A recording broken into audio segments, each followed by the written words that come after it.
मैं कसाई का काम करता था। मेरी दुकान के पास एक 7 साला लड़का आकर बैठ जाता और मुझसे चर्बी लेकर चला जाता।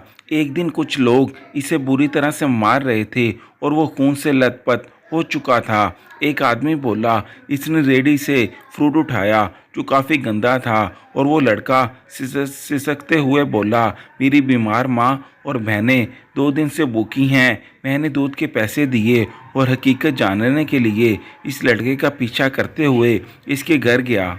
तो सामने का मंजर देखकर मेरे रोंगटे खड़े हो गए, क्योंकि मैं अपना गोश्त बनाने में मसरूफ़ था। जब वो बच्चा बड़ी ललचाई हुई नज़रों से गोश्त को देख रहा था, मैंने नोट किया था कि जैसे ही सवेरे हमारी दुकान खुलती, वो दुकान के सामने आकर बैठ जाता।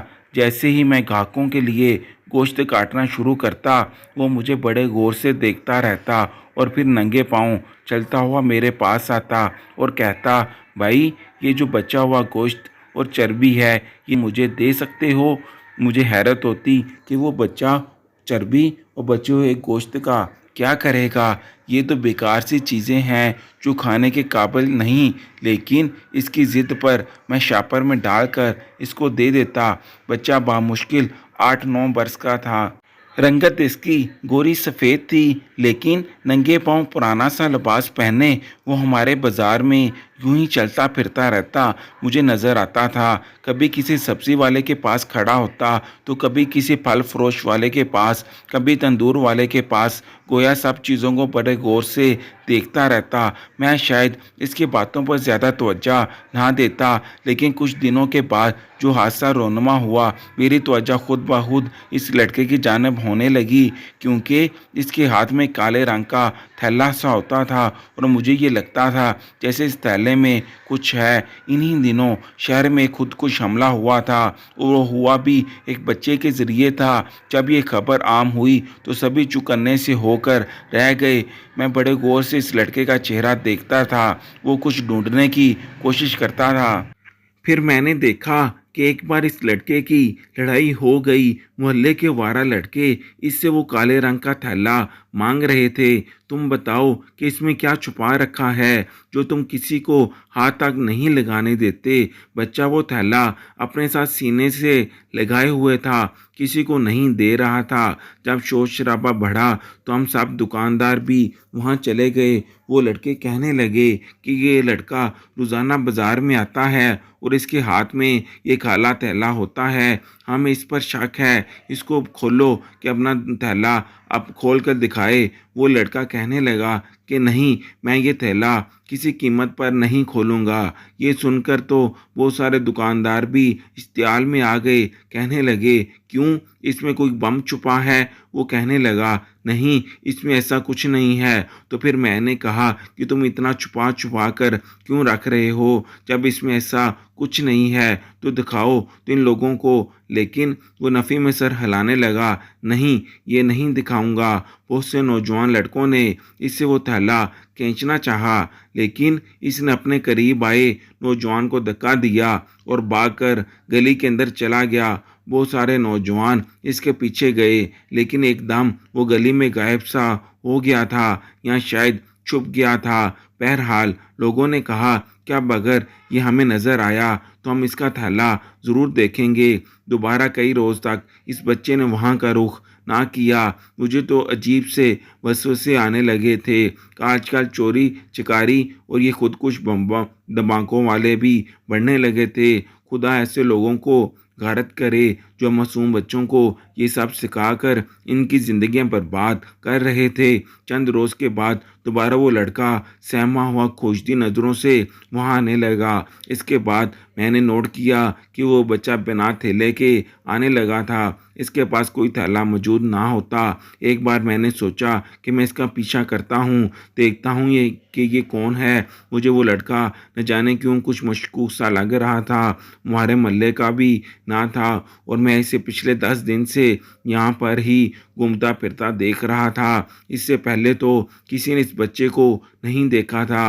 वो चलता हुआ एक बार फिर मेरी दुकान के पास आया और फिर दुकान से थोड़ा दूर होकर ज़मीन पर बैठ गया। वो जहाँ बैठा था वहाँ बहुत धूप थी, गर्मी भी आज अपने जोपन पर थी, मगर वो लड़का वहाँ बैठकर हर एक को बगौर देख रहा था। मैं 1 घंटे तक सारा गोश्त साफ करके रखता रहा, खराब गोश्त और चर्बी लग करता रहा, गाहे बगाहे इस पर भी नज़र डाल रहा था। जब सब साफ करके फारग हुआ तो वो उठकर मेरे पास चला आया, कहने लगा, भाई एक बात कहूँ। मैंने सवालिया नज़रों से इसे देखा और बोला कि हाँ बोलो, कहो क्या कहना है। भाई ये ख़राब गोश्त मुझे दे दो। इसका सवाल ने मुझे चौंका दिया गया था।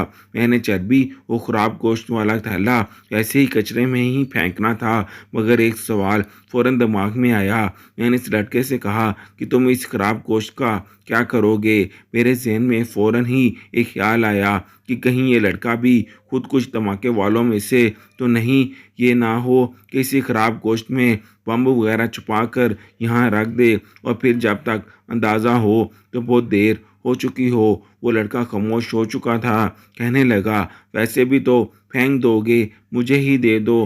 मगर मैंने फ़ौरन माथे पर तैयारी चढ़ा ली और वो गोश्त देने से मना कर दिया।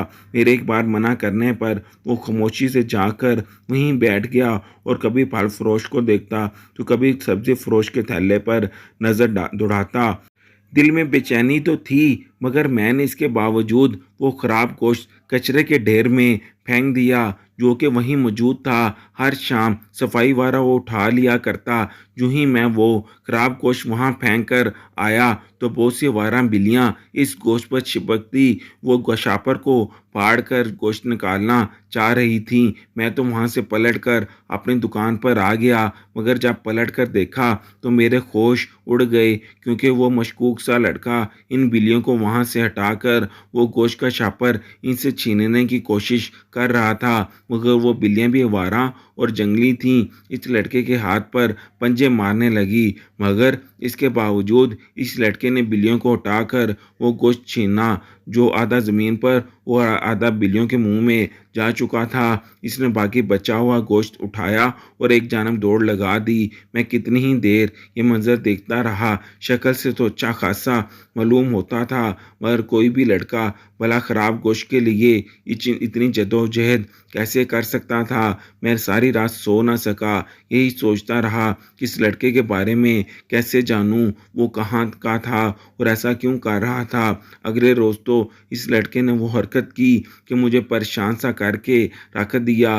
मैंने अभी दुकान खोली ही थी और अपनी दुकान को सेट कर रहा था कि एक शोर की आवाज़ आई। मैंने देखा बहुत सारे नौजवान इस लड़के को पीट रहे थे। मैं वहां पहुंच गया। मैंने देखा वो लड़का अपने पेट पर हाथ रखे घुटनों के बल बैठा हुआ था और मुंह भी इसने अपने घुटनों में दिया हुआ था। लोग इसकी कमर पर इसको मार रहे थे, इसे सीधा करने की कोशिश कर रहे थे, मगर वो अपना चेहरा छुपाए लोगों के गुस्से मुक्के खाता हुआ रो रहा था। मैं आगे बढ़ा और लोगों को इस बच्चे से दूर करने लगा। वो बेचारा तो बिल्कुल ही अधमरा सा हो चुका था। आखिर को था तो 8-9 साल का बच्चा और ये लोगों का मजमा जो इसे पूरी कुव्वत से पीट रहा था। मैंने कहा, अब क्या कर दिया इसने, अब तो इसके पास कोई थैला भी नहीं है, क्यों मार रहे हो इसे। वहाँ एक फल फरोश भी था। वो कहने लगा, ये चोर है, मेरे पास चोरी कर करके भाग रहा था और इस कमीने ने अपनी कमीज़ के अंदर वो काला थैला सिलवा कर रखा हुआ है। गले के अंदर से इसके अंदर फल वो रखता है। न जाने लोग अपने बच्चों को मेहनत मजदूरी करने की बजाय चोरी क्यों सिखाते हैं। वो लड़का सिसकियों से रो रहा था, सबकी मार खा रहा था, लेकिन उठने को तैयार ना था। मैंने फल वाले को पैसे दिए और इसे चलता किया। बाकी लोगों का रश भी जटने लगा। मैं इस बच्चे के पास घुटनों के बल बैठ गया। मैंने कहा, बेटा चोरी करना तो बहुत बुरी बात है, तुम ये फल क्यों चोरी कर रहे हो। इसने अपना सर उठाया और मेरी तरफ देखने लगा।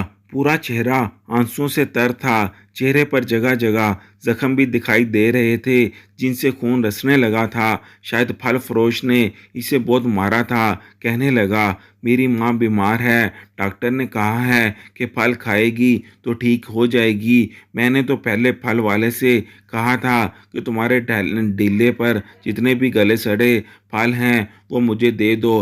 भाई मैंने तो कोई ताज़ा और अच्छे किस्म का फल तो नहीं मांगा था, बल्कि सारे दिन का खराब बासी और ना बिकने वाला सड़ा हुआ फल देने को कहा था।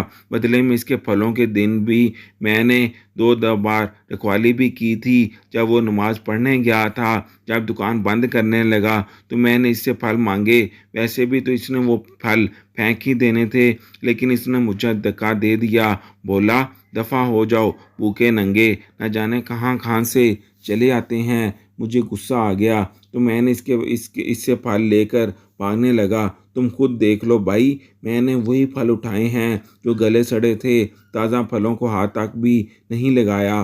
मेरी माँ बहुत बीमार है, इसलिए मैंने इसके फल चुराए थे।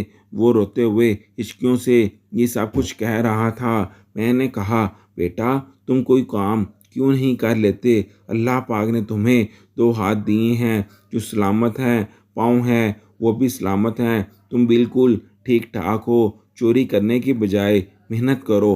कहने लगा, मेहनत से क्या मिलता है साहब? मैंने मेहनत की थी। मैं लोगों की गाड़ियाँ साफ़ करता था।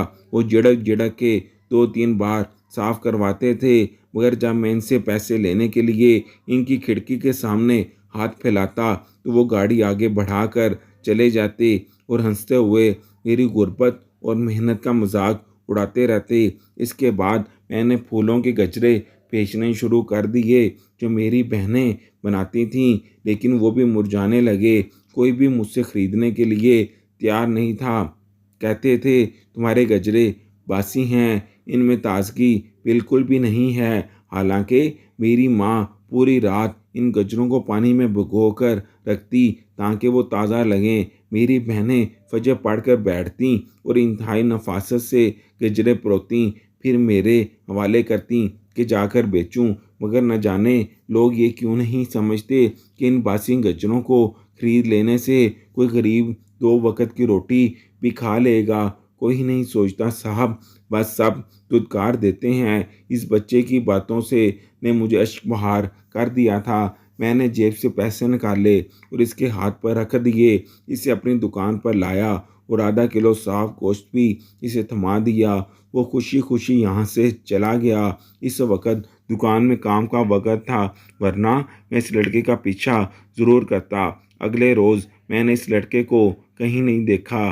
3 दिन मज़ीद गुजर गए, मगर वो लड़का मुझे कहीं नज़र ना आया था। इसे इस दिन लोगों ने मारा भी बहुत था और वो ज़ख्मी भी था। शायद बीमार हो। वो लड़का 3 रोज़ से कहीं नज़र ना आया था। मेरे दिल में अजीब सी बेचैनी होने लगी थी। मैं ये सोच रहा था कि काश इस रोज़ इसका पीछा करते हुए वहाँ चला जाता तो मुझे हकीकत का भी इल्म हो जाता। मगर न जाने वो लड़का अब कहाँ चला गया था। 1 हफ्ता गुजर चुका था, मगर वो लड़का दोबारा इस जगह ना आया। धीरे धीरे मैं भी इस लड़के के बारे में भूलने लगा और ये सोचने लगा कि होगा कोई आवारा। इस बाज़ार से तो लोगों ने इसे मार कर निकाल ही दिया था। अब कहीं और जाकर ये चोरी चिकारी करके पेट पालने लगा होगा। यही सोचकर एक बार फिर मैं अपने काम में मसरूफ़ हो गया।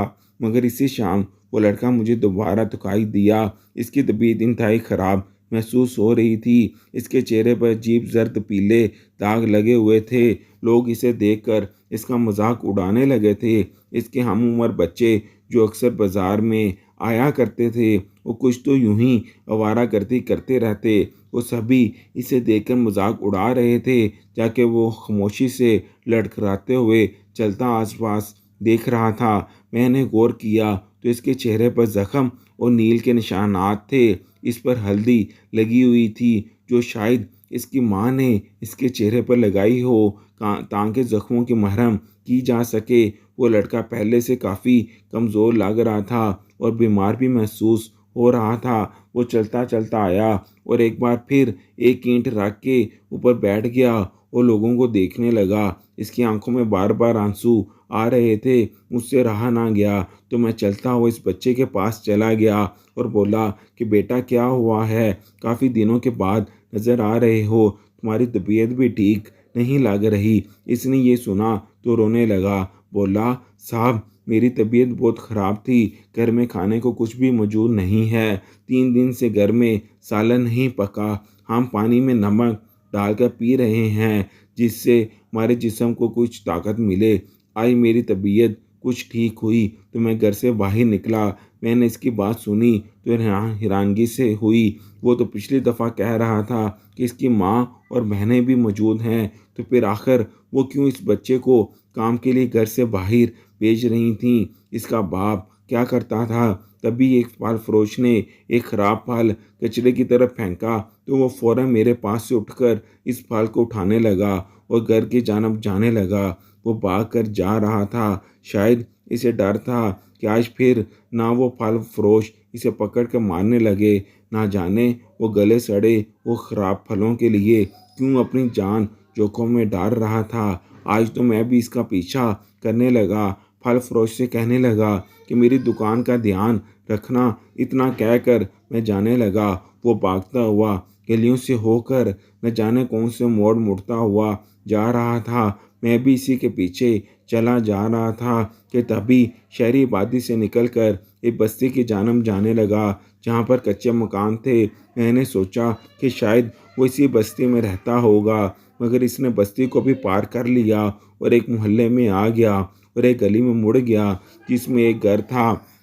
इस घर का दरवाज़ा तो जैसे लोहे की चादर का बना हुआ था, यूं ही जंग आलूद चादर थी। इससे पर्दा बनाया गया था। इस लड़के ने वहां पहुंचकर दरवाजे पर दस्तक दी तो अंदर से दरवाज़ा खुला। वो फौरन अंदर दाखिल हो गया। कुछ देर में वहां खड़ा देखता रहा और फिर धीरे धीरे चलता हुआ इस दरवाजे के करीब आ गया। दरवाज़ा घर को पूरी तरह ढक भी नहीं रहा था। दाएं और बाएं जानब इतनी जगह खाली थी कि आसानी से मेरा हाथ अंदर जा सकता था। यूं दूसरों के घरों में झांकना अच्छी बात तो ना थी, मगर मेरा दिल चाहा कि मैं देखूं आखिर अंदर हो क्या रहा है। मैंने थोड़ी सी मौजूद दरार से अंदर झांकना शुरू कर दिया। अंदर का मंजर देखा तो मेरा वजूद जैसे पत्थर सा हो गया था। मैं बगैर पलकें चपकाए अंदर झांक कर देखता रहा। घर के जहन में एक खतून मौजूद थी जो उम्र रसीदा थी। इसने सफ़ेद चादर से खुद को लपेट रखा था। वो लड़का इसके सामने बैठा था और वो आगे बढ़कर इसके माथे पर आया पसीना अपनी चादर से साफ कर रही थी। वो लड़का माँ को खराब फल दे रहा था तो माँ बोली, बेटे आज तो किसी ने कुछ नहीं कहा। लड़का कहने लगा कि नहीं माँ, मैं फल लेकर फ़ौरन आ गया। तभी वो उम्र सीधा खतून आमना नामी लड़की को आवाज़ देने लगी और बोली, ये लो मेरी बच्चियों, भाई फल ले आया है, इसी को काट कर खाओ, बिस्मिल्लाह ज़रूर पढ़ना ताकि बरकत से सबका पेट भर जाए। वो खिलाफ गले सड़े फल जिनको देखकर ही उबकाई आ जाती थी, वो ये लोग सब्र शुक्र के साथ खा रहे थे। मेरा दिल फटने लगा। फ़ौरन दरवाजे से हटकर सीधा खड़ा हो गया। मैंने दरवाजे पर हल्की सी दस्तक दी तो वही लड़का दरवाज़ा खोलने आया। मुझे देखकर इसका चेहरा जर्द पड़ गया। कपकपाते हुए बोला, साहब मैं ख़राब फल लाया हूँ, साहब मुझे मत मारना, मेरी माँ बहनें ये देखकर मर जाएंगी। इसका लहजा अजीब था कि बेसाख्ता मेरी आंखों से आंसू निकल आए। मैंने अंदर आने की इजाज़त चाही और अंदर आ गया। वो उम्र रसीदा खतून मुझे देखकर चूम गई और अंदर बैठाने लगी। इसने मुझे सहन में ही बिछी हुई चारपाई पर बैठा दिया और कहने लगी, तुम कौन हो बेटा। मैंने एक नज़र आसपास घर पर दौड़ाई। छोटा सा कमरे का घर था और इंतहाई तंग सहन था जहाँ वो मुझे बैठाए हुए थी। मैंने इस छोटे बच्चे को अपने पास बैठाया और इस औरत से कहने लगा कि खाला, क्या आपके घर में कोई मर्द कमाने वाला नहीं है जो जो आप इस बच्चे को बाहर भेज रही हैं। खाला ने मेरी बात सुनी तो रोने लगी। कहने लगी, कहीं तुम वही तो नहीं जिसने मेरे बच्चे को गोश्त दिया था। मैंने हाँ में सर हिला दिया। वो मुझे कहने लगी कि बेटा एक ज़माना था जब हम भी बड़े खुशहाल और ऐशो आराम से रहा करते थे। मगर फिर मेरे शौहर का इंतकाल हो गया तो इसके भाइयों ने इसकी तमाम जायदाद हड़प कर ली और हमें अपने घर से बेघर कर दिया। मेरी 2 जवान बच्चियां हैं और एक बेटा है जो मुझे शादी के काफ़ी सालों के बाद खुदा ने अता किया। मैं खुश थी कि अल्लाह ताला ने मुझे बेटा अता किया है, मगर इसके पैदा होते ही 3 साल के बाद मेरा शौहर इंतकाल कर गया और मैं अपनी जवान बच्चों समेत बेघर हो गई। मजबूरन इस छोटे से किराए के मकान में आकर रहने लगी। हमारा गुजारा बहुत मुश्किल था। हम इंतहाई शरीफ और पापर्दा औरतें हैं, कभी घर से बाहर कदम ना रखा। कुछ साल तो लोगों के कपड़े सी के घर में काम करती रही, मगर अब गुर्बत इस कदर बढ़ चुकी है कि मजबूरन अपने बच्चे को काम पर भेजना पड़ा। ये बच्चा पहले मेहनत मजदूरी करता रहा, मगर लोगों ने इसे पैसे ना दिए और अब ये बाज़ारों में जाकर कुछ खाने के काबिल ले आता है। बस इसी से हमारा गुजारा होता है। वो रो रो कर मुझे अपनी ज़िंदगी की दास्तान सुना रही थी। इसकी 2 जवान बेटियां थीं और दोनों ही शादी के लायक थीं, मगर जहेज़ ना होने की वजह से और इस गुर्बत की वजह से कोई भी ब्याह नहीं रहा था। मैंने जब ये सुना तो आंखों से आंसू बहने लगे। आज मैंने अभी तक 3,000 रुपये का गोश्त बेचा था। मैंने इन 3,000 में से 2,000 रुपये निकाले और इनके हाथ पर रख दिए और बोला, कुछ राशन खरीद लेना। इतना कहकर मैं घर से निकल गया। सारी रात बेचैन रहा और रोता रहा कि इस दुनिया में किस कदर मुश्किल हालात से लोग दो चार थे, लेकिन इसके बावजूद खुदा की ज़ात का शुक्र सब्र कर रहे थे।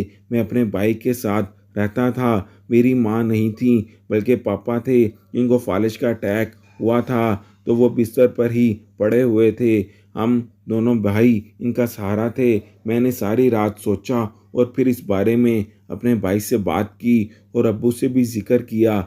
अब्बू ने तो हमारी बात की तायीद की। अगले ही रोज़ मैं इनके यहाँ गया। वो खाला के पास बैठकर इनकी बेटी का रिश्ता मांग लिया। मैंने अपने और छोटे भाई दोनों के लिए इनकी दोनों बेटियों का हाथ मांगा था। खाला तो सिसक सिसक के रोने लगी और मेरे आगे हाथ जोड़ने लगी, मगर मैंने फ़ौरन ही इनके हाथों को पकड़कर अपने माथे से लगा लिया और बोला, बड़े सर पर हाथ रखते हैं, हाथ नहीं जोड़ते। खाला मुझे दुआएं देने लगी और रोने लगी। हम इनकी दोनों बेटियों को ब्याह कर अपने घर ले गए। वो दोनों बहुत ही सलीका शुआर और नेक लड़कियां थीं, इंतहाई खूबसूरत थीं। यहाँ आकर उन्होंने हमारे घर को जन्नत बना दिया। मैं खाला को भी अपने साथ ही अपने घर में ले आया था और वो यहाँ आकर बहुत ज़्यादा खुश थीं और इनके छोटे बेटे उमर को अपने साथ दुकान पर काम के लिए लगा दिया। वो सुबह स्कूल जाया करता था, शाम को मेरे साथ दुकान पर ही काम करता। यकीन माने इतना सुकून मुझे हासिल हुआ था कि शायद ही किसी को दुनिया में हासिल हुआ हो। बड़ों की दुआएं वो खुशियों से घर में बरकत आने लगी और मैं दिन दुगनी रात चौगुनी तरक्की करने लगा। बस कोशिश किया करें, जहाँ गली मोहल्लों में ऐसे बच्चे देखें तो हस्बे तौफीक इनकी मदद कर दिया करें। यकीन माने ऐसा करने से ना सिर्फ आपको नेकियां मिलेंगी बल्कि किसी गरीब का भला भी हो जाएगा। अगर आप दुत्कार कर इसकी तजलील करेंगे तो खुदा आपको ऐसी मुसीबत में मुब्तला कर देगा जिसमें आपका इससे भी कई गुना ज़्यादा माली नुकसान हो सकता है।